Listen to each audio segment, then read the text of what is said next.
Bir yaratmış Allah tüm insanları, ayrılık insanın sözünden olur.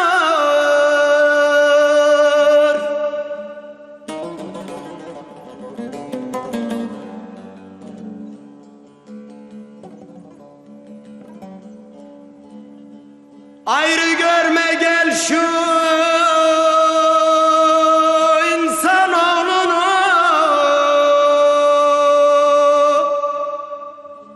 insanoğlunu.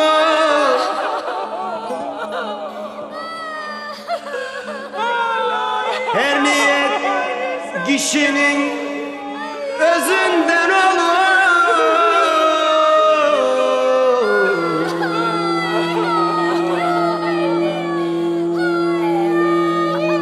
Özünden olur.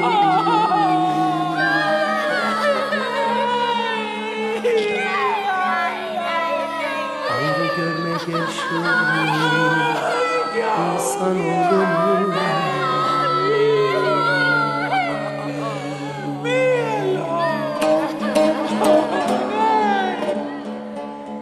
Her niyet kişinin özünden olur.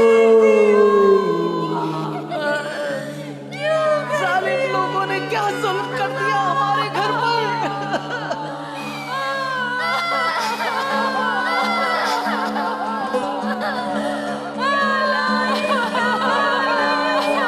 İnsan aşığım hak özündedir, garibim özünde hem gözümdedir.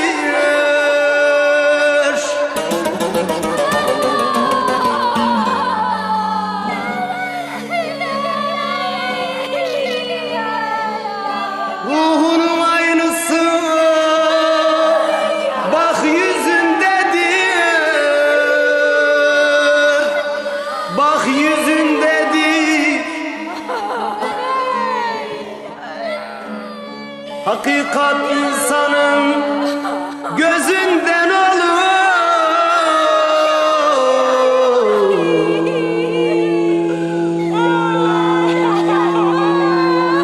Gözünden olur.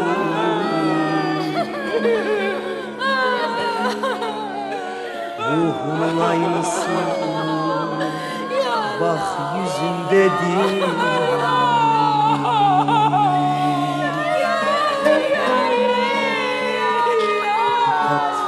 İnsanın gözünden olur.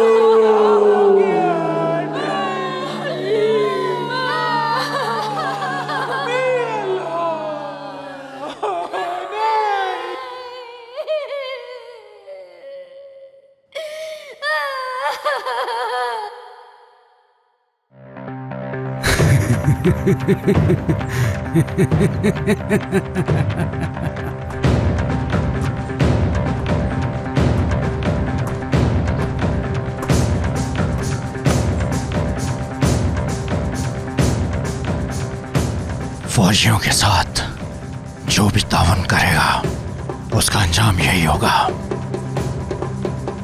गोश्त लेकर आओ, दावत करते हैं।